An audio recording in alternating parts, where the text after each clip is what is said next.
Welcome back. Well, yes, having taken the oath of office, many expect so many things to kick in, but yes, there are some challenges. We all know how we want to, urgently address the security challenges, concerns that the country faces at the moment. And we do know several meetings have been held between the president has met security chiefs, I think twice in the last week or two, thereabout. But to take a look at some of these and proffer solutions as well, we've got Professor Zacharias Gundu, who is of the Department of Archaeology, Ahmadu Bello University, Zaria. He joins us from our studios in Abuja.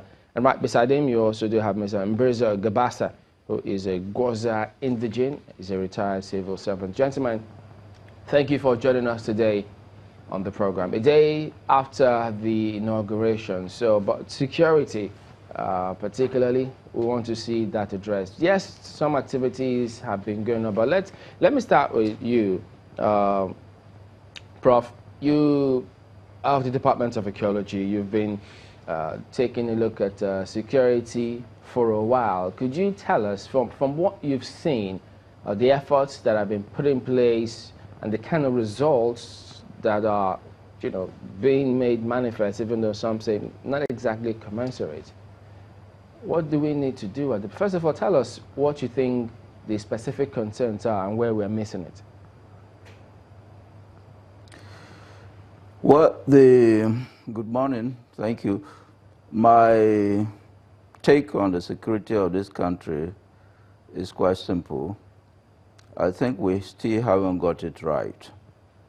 And without securing this country, without convincing everybody, every citizen, that government is serious about security, we get a lot of things wrong. Certainly the security concerns of this country, as we know it today, did not start with the present government. They started several years ago.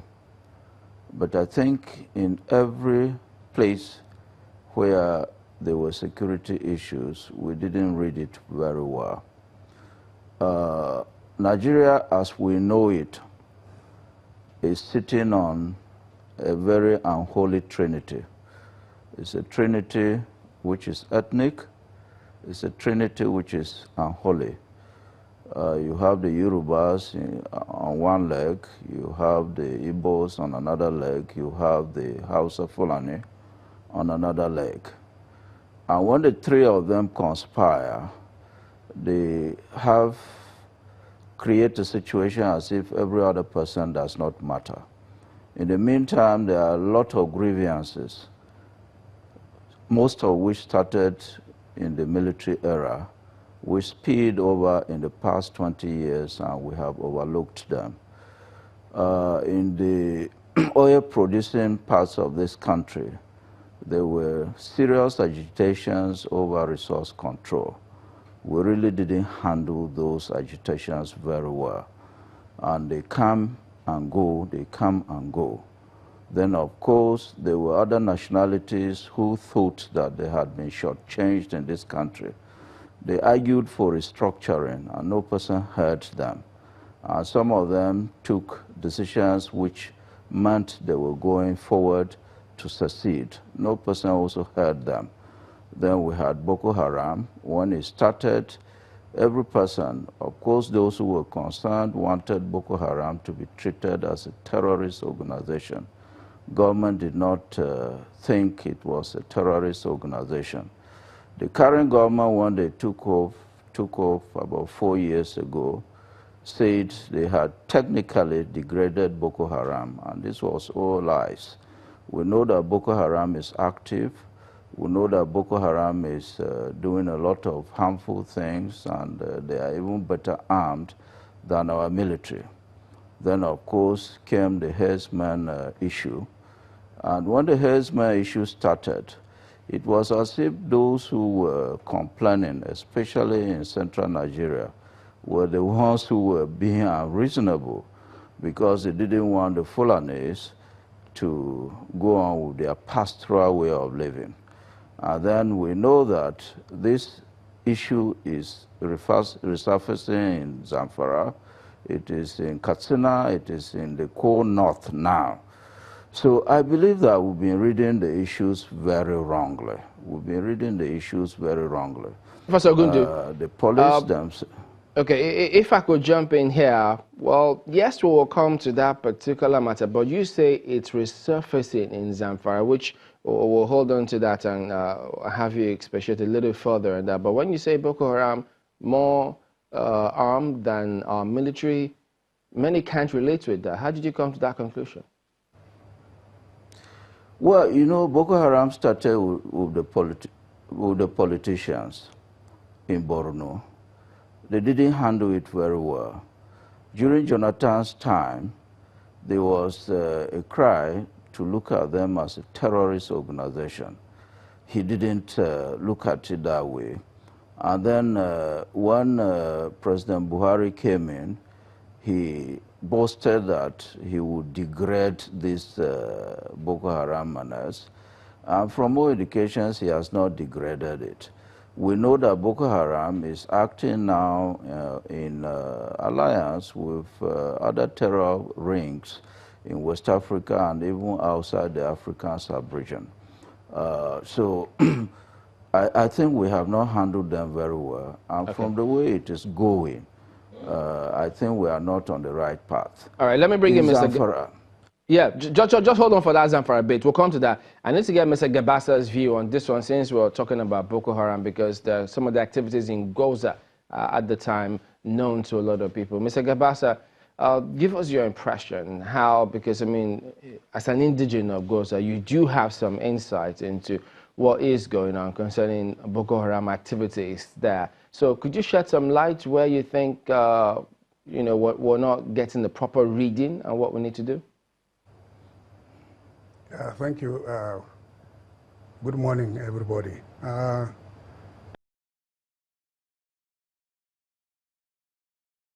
Boko Haram issue in Borno is just big and it's growing by the day. Every time it's becoming more scary.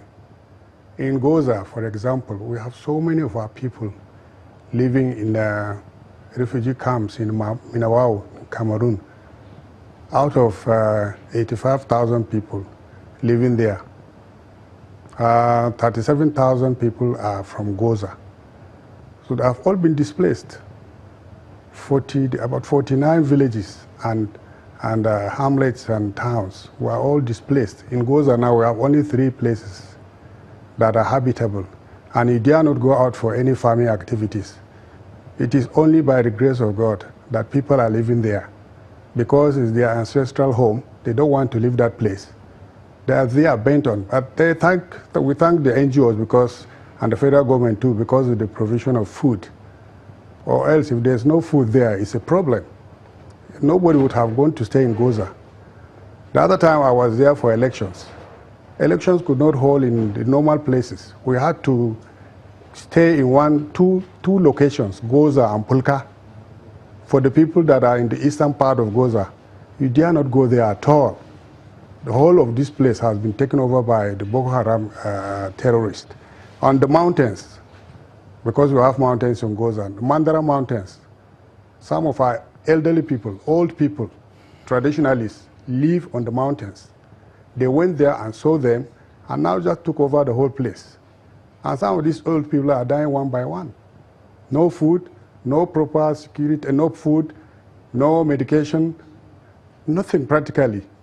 Mr. Mbrisa, and they're getting old. Pardon me for butting in. You know, we're trying to understand what's going on, such that at least we could help, or maybe authorities who may need 1 or 2 information about this to also know how to proceed. So could you tell us, why do you think, in spite of all the efforts, you know, by the authorities, why do you think this is intractable? Well, I think the whole thing is with the government because there has to be there has to be seriousness. People just think that area is just a place you can make money. You continue to send people there and nothing happens. So there is a problem somewhere with the government. There's a problem somewhere with the security. Security intelligence gathering is no more taking place. Nothing is going on. And So the best thing is we want peace in that place. We want to be treated fairly. We want justice. So what do? We have to make sure those places, those terrorists are flushed out completely.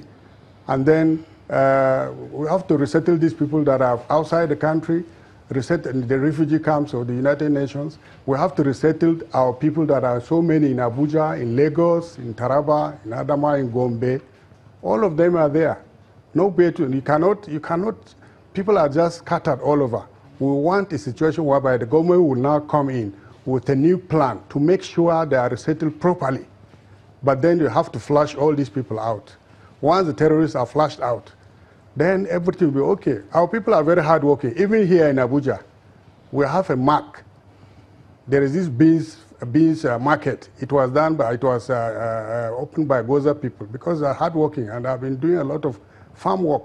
So we want the government to come in, flush out these terrorists, and then provide for them accommodation. It has to be done in a very good way, and we need it seriously, because our land is our land. We don't want a situation whereby people are taken to camps and kept in Maiduguri for political purposes. That place is even more than prison. The food they take is a very bad one. It's not a good one at all. They have a very terrible way of living there. By the way it is time for politics, they will be told to come and vote, and then they will be kept there. We want our people to be taken back home. We don't want them to stay in other people's land. It doesn't make sense to us. Okay, we are Nigerians, so we should be treated. Mr. Gabasa, let me take this to Professor Gundu now. Professor, there have been several efforts over the past few years to deal with this issue of insecurity that's been shape-changing over the years. Do you think we've been able to track the very root of the problem, or are we just trying to resolve the signs or the symptoms?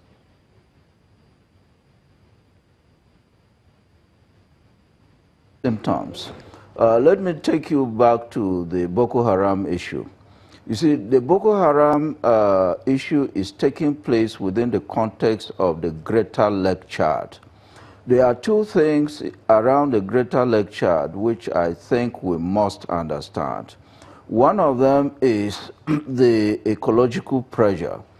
The ecology of the Greater Lake Chad is degrading. The Lake Chad itself is shrinking. And as it shrinks, it takes away fresh water, it takes away land, it takes away grazing land. That is one point. When you have pressure on the ecology, it's bound to reflect in so many other things, including the way human beings relate to each other. That is the first point. The second point is that in the Greater Lake Chad area, there is oil. At least the people in Niger are getting a lot of oil money, and the oil companies, international oil companies, have moved in. There is reason to believe that the international community is interested in the instability in that area, and I think we haven't understood this very well. Our borders are very porous, and people keep on coming from outside this country, armed gangs, to partner with Nigerian armed gangs to destabilize this place. And I believe that the instability in this place has an international dimension which we are not looking at it very well. If you link this up to also what is happening in a place like Zamfara, you wanted us to discuss it later, but let me just say this quick point. What is happening in Zamfara also has an international dimension. While the bandits were going to every rural area of Zamfara and trying to keep people, displace people, there were Chinese concerns in Zamfara in every single village mining for gold with their own Nigerian partners. And nothing was happening to them. Nothing was happening to them. And the security agencies knew this. Even when they say stop mining in Zamfara, no person is mentioning the Chinese angle to the illegal mining in Zamfara. And as long as we are looking at the Nigerian instability, insecurity as just a Nigerian problem without looking at the international dimension, we are going to miss a lot of points. And I think if we miss these critical points, which are the roots of the instability and insecurity in this country, we'll just be chasing the shadows and the symptoms. And as long as we chase the shadows and the symptoms, I think we get it wrong. We'll get it very, very wrong. Okay, but Prof, you know, there's a school of thought that says, because if you say there's an international dimension, is it the international dimension that is responsible for cattle rustling, the fight? Some say there's a school of thought that actually believes that there's something going on between the Hausas and the Fulanese as a result of some unresolved matters, which killings that happened over years, a long time, which government authorities didn't move in on time to address, and as such, it then escalated. So they then describe Zamfara as the epicenter of insecurity in that region, because they say whatever Sokoto, Kaduna, Katsina, no matter the good work they do, that Zamfara seems to have spilled and is affecting those areas. Is it the international dimension that is also affecting or causing these spillage? Well, a lot of people also do not seem to understand what some of these international concerns and those who are interested in Nigeria can sit down to instigate in this country. As for cattle rustling, every other person knows, particularly those who have cared to read about pastoralism in this country. The cattle rustling business started with the Udawa. The Udawa are a transhumans international Fulani group that moves across West Africa at will. And right from the Abacha times, the Udawa were harassing Nigerian pastoralist communities in many parts of northern Nigeria. Buhari, during PTF, even acknowledged this. The Udawa were very active in many parts of this country, coming from outside this country. That's the international dimension. They were in places like Gombe, and we used the Nigerian military to flush them out. Unfortunately, people don't know that the Udawa were the first Fulani group in this country to bear arms. They were also returned by many other Fulani groups to protect them. And they brought in this issue of arms. And since they brought in the issue of arms, Fulani groups and many other terror rings have been flooding into this country to destabilize this country. Mind you, there are about 84 land borders in Nigeria, 84 that are approved. But there are also about 1,400 land borders that are not approved, but are in active use. That is a ratio of about 1 to 17. That means that for one approved and known official border route in this country, there are about 17 that are not approved, but they are in use. These are the border routes that these people come in, and our president has acknowledged that they come in from as far as Libya, and he has acknowledged they're coming as far as from Libya, and they come in with weapons, and there's no way we can even try to track who is coming in and who is coming with weapons and what sort of weapons they are coming in with, because these people are in the bush. And in the bush, there are a lot of territories in this country that are ungoverned. And as far as these territories remain ungoverned, people can come into the country from everywhere. That is why I talk about the international dimension. But remember also that there are jihadi groups in many parts of West Africa. There are jihadi groups in parts of Mali, in parts of Niger, in parts of Chad, that are interested in trying to partner with Nigerian terror rings to make sure that they destabilize this country. So the international dimension is not a dimension we should overlook. The Americans, in their own strategic studies, have also argued and claimed that Nigeria would disintegrate. And these people are a peculiar type of prophetic people.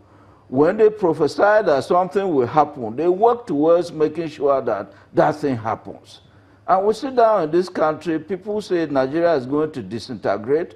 We don't see their hand in what is happening in this country. We are blaming each other, and people are trying to behave as if they will just pity us against each other, and we will look at the symptoms and not look at the root cause. I think we should go deeper than what we are doing. And government has the resources to go deeper.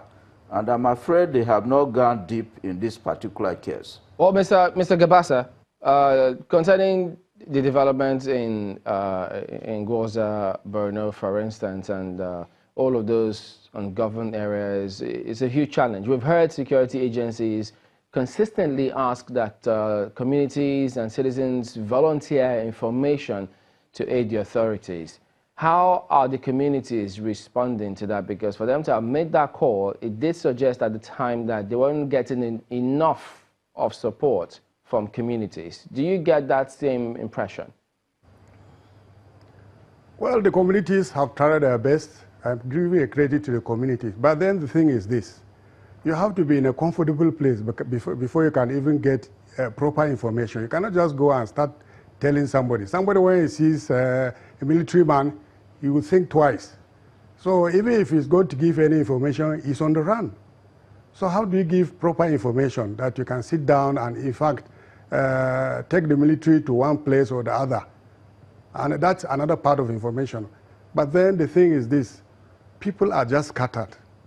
We cannot sit down and say Borno is well. Just recently, attacks have been happening in Chibok. Recently, we were there, and so many things have happened. Not only in Chibok, even Askeraoba and Madagali in Adamawa State, very close local governments, close to us. And in fact, even in Goza itself, it's still happening. That word Sambisa is, in fact, majority of that the forest reserve, Sambisa, is in Goza local government. So, even the Sambisa, they will just trek from Sambisa. They have their routes, tracks. From the Sambisa Game Reserve, they will just go up to the mountains. They have their people there. Whether it is arms, they'll carry it at night. Sometimes they attack in the afternoon. You cannot travel from Maiduguri now to Goza without escort from Pulka. Maiduguri to Pulka is okay, but then from Pulka to Goza, you have to have an escort. From Goza, if you want to go to Adamawa, to Limankara on the border there, you have to have an escort. So when you are talking of information, we can have information, but sometimes it's not going to be full information because people are afraid. People are running. Today you say you want to speak to somebody in Goza. The next day he has already left that place for one place or the other, scattered, going up and down, trying to visit his friends, or rather trying to visit his family in one local place in Taraba. So it's not a question of, it's not an office thing that you sit down and then you discuss things there. So it's something that is very, very serious. We want the government to actually come in. The local people are really trying their best, but how many are they there? How many are they there? Even during elections, we were told that we had so many, the population, but the population is not there. Is it on paper? The population is not there. So we have to be very, very sincere to our own selves. We have to be very sincere. Sincerity is very important. Don't be greedy and then you'll be telling somebody a different information because you want to have a lot of money in your purse. It doesn't make sense. It doesn't make sense at all. We have to be very, very realistic. We have to be very, very realistic in our lives. How long are we going to live? We want these things to be left to our children. If you don't have a house, you don't have a house. Mr. Gabasa, we need to go to break, but when we return, having identified the problem, we'll talk solutions. Stay with us.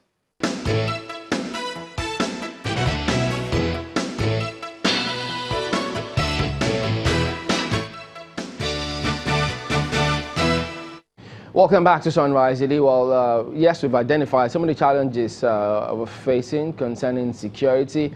We haven't taken the oath of office. Many, as we did highlight initially, they expect the authorities to, as we always say, hit the ground running. Well, let me get to Professor Gundu on this particular matter. Now, for those who think that First, in 2015, when the government came in, the president immediately made that trip to Lake Chad Basin Commission. There was this $100 million which was talked about, which was going to be donated to ensure that security in that region is improved as Nigeria's own contribution to the fund. And then $21 million was released at that time for that particular purpose. We've seen several other scenarios. Now we have the MNJTF for that particular area. We've had several operations recently, that of Puff Adder for the Abuja-Kaduna Expressway. We had several operations, including that of the civilian JTF. So when they say it's not for lack of effort, what must we do to ensure that we address this problem from the root cause? Well, there are several issues I would suggest. First, if we have to go to the roots, the first thing we have to do is to discuss amongst ourselves how this country can be restructured. Because when you restructure this country, you will completely do away with some of the grievances which people have. So when you do away with the grudges people have, there will be less tension in the land. For example, if you restructure this country, there will be room for something like the state police. And every single Nigerian knows that if there is a state police, this country and the citizens of this country will be secured better than what we are doing at the moment. If we restructure this country, what we do with oil money, what we do with solid minerals money, would be more meaningful to the citizens of this country.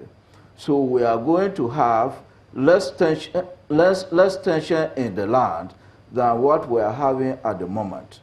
Then, of course, when you restructure, it means that you are going to pay more attention to the security and property and lives of the people. Then, of course, we have to regulate certain business activities. We talked about pastoralism, and a lot of people do not know Professor the Gundu, link pardon me. Let me follow up. In this. Let me follow up on the previous point before we move on to this next one about regulating businesses. When you talk about restructuring, now we know that in the last two conferences, national conferences that I've held, they couldn't agree on what to do with controlling resources. How do you see us scaling that particular hurdle if we need to restructure, which doesn't mean the same thing to everybody in the first place? Well, yeah, if we are sincere to ourselves, there is no problem that we cannot sit down together and resolve. If we are sincere, I think the issue has to do with sincerity. And the issue has to do with how that conference, particularly the last one, how the people emerged from there. I think we were not sincere with each other. The truth of the matter is that there are people in this country who feel that we can have a religious state. I think we should also bring those type of people to the table. If people feel that they can turn parts of this country into an Islamic region, an Islamic caliphate, an Islamic country, let us discuss with them. There are people who hold on to religion and say they don't recognize the constitution of this country. They don't recognize a government. They don't recognize the federal government. They don't recognize a secular state. Let us talk to these people. And for me, it will be much, much better to allow them to carve out a country they want for their own, for religious reasons, instead of spilling the type of blood we are spilling in the name of keeping a country which every other person knows is not sustainable.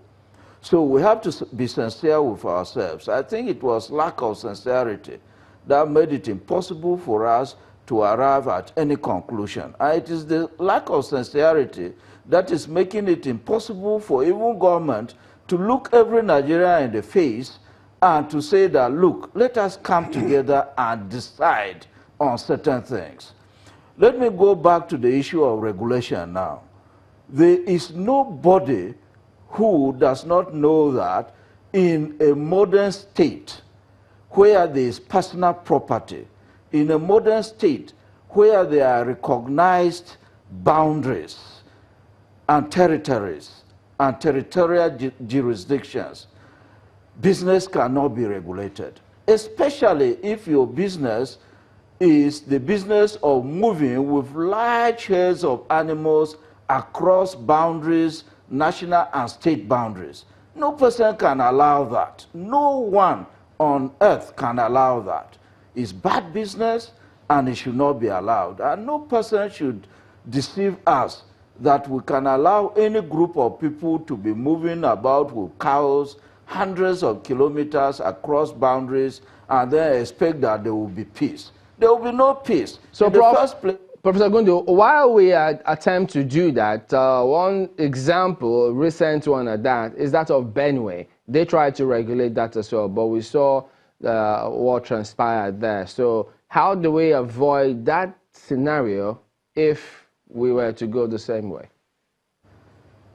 Benue is the best example of how this country must move towards the issue of grazing. Open grazing is bad for everybody. And what is important for all of us is that if you have herds of cattle, you should learn to put them in one place. We cannot allow cattle to be moving from one country to the other at the will of herdsmen. It is not possible. What these herdsmen are saying is that there is an ECOWAS protocol on free movement, which we signed on to about 1979. And then there is an ECOWAS protocol on transhumance movement, which we signed on about, I think, 1998. But that is where it stops. The protocol does not say that people should move in with cows even at the expense of national security.